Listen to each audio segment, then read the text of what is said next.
Bonjour et bienvenue à tous sur 1626 Média, c'est Gaëtan. On est en direct des métiers en tournée au niveau du haras de Saint-Lô. Générique. 1626 Média. Apprendre Transmettre. et construire.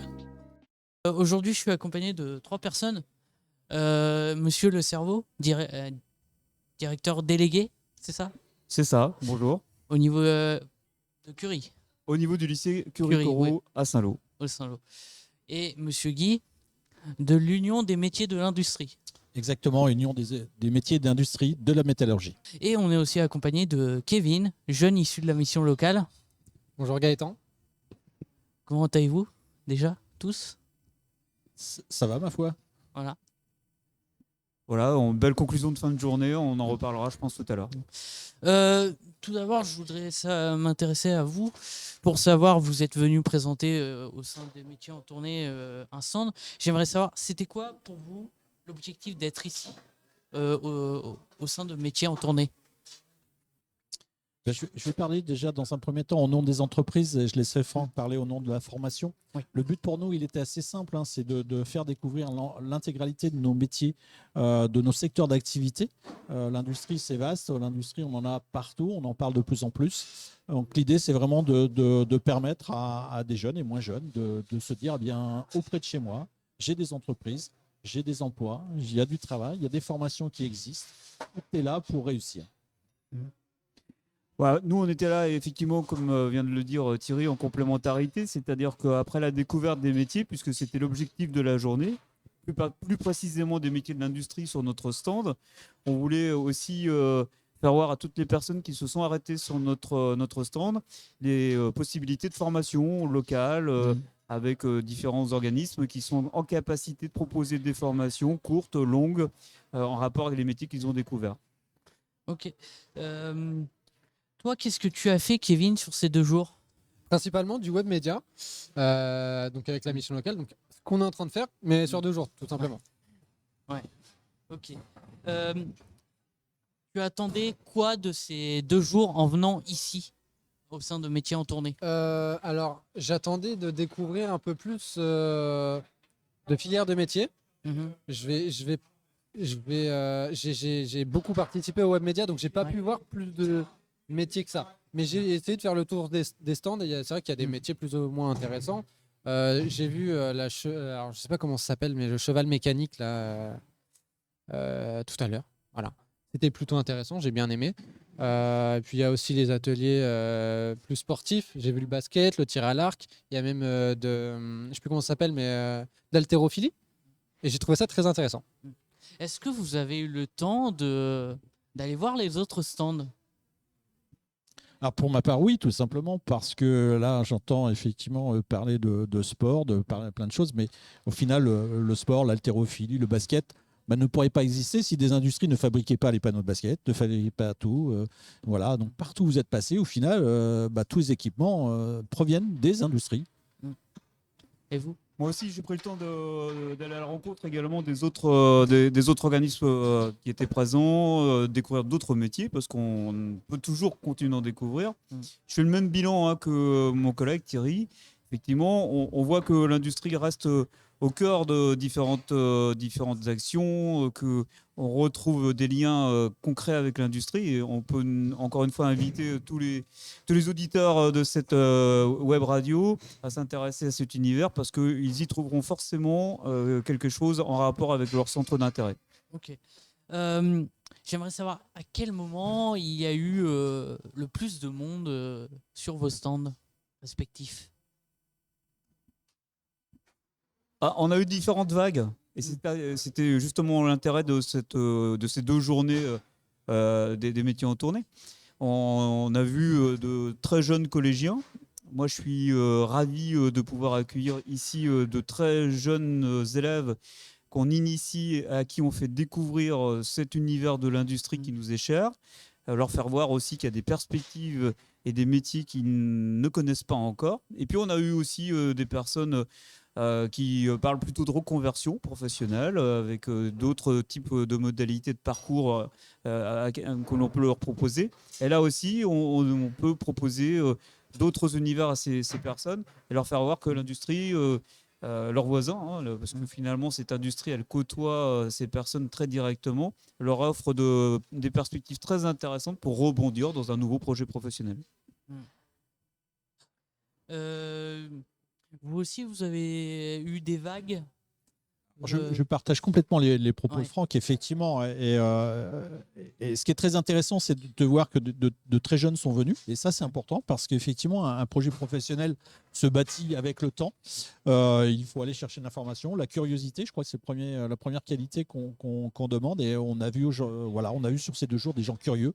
Ça, c'est très intéressant, hein. Et donc, on encourage effectivement ce type d'action pour pouvoir continuer à promouvoir nos métiers, promouvoir nos entreprises et puis tout ce qu'il y a avec, hein. Donc, les jeunes sont l'avenir, hein, sont l'avenir de nos entreprises. Donc, on a tout intérêt à être avec eux et leur expliquer ce qu'on y fait et puis comment on y va par le biais de la formation. C'est intéressant parce que j'ai une question pour toi, Kevin. Ils ont parlé de jeunes en tant que toi, jeune. Et qu'est-ce qui, selon toi, ça peut apporter aux jeunes de venir ici? Alors, c'est ce que je voulais rebondir un petit peu sur ce qu'il disait, parce que je pense que l'approche n'est pas la même entre un collégien et quelqu'un en reconversion. Pour une personne comme moi, je pense que c'est pas faire germer une idée qui compte, mais vraiment vendre un métier. Qu'est-ce qui pourrait changer à l'avenir?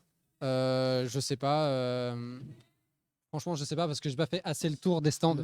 Mais peut-être pour un collégien ou quoi que ce soit, déjà faire germer une idée et vraiment faire, je pense que ce que vous avez fait, faire tester un petit peu des choses intéressantes sur la technologie. Il me semble que vous avez fait ça, vous, monsieur le cerveau. Et pour les personnes en reconversion, j'ai pas vraiment d'idée, je suis désolé. Moi, je pense que le point commun entre les générations, mon collègue l'a dit, c'est d'abord que chaque personne soit curieuse et que nous, on puisse proposer des parcours de découverte. Notre présence ici, elle était destinée à ça, de permettre à ces personnes, jeunes, moins jeunes, ça n'a pas beaucoup d'importance finalement, de découvrir des métiers qui sont à leur portée de main. Je reprends mon exemple sur le voisinage. C'est vraiment des offres extrêmement localisées, territoriales, sur des métiers que souvent, qu'elles soient jeunes ou moins jeunes, ces personnes ne connaissent pas véritablement.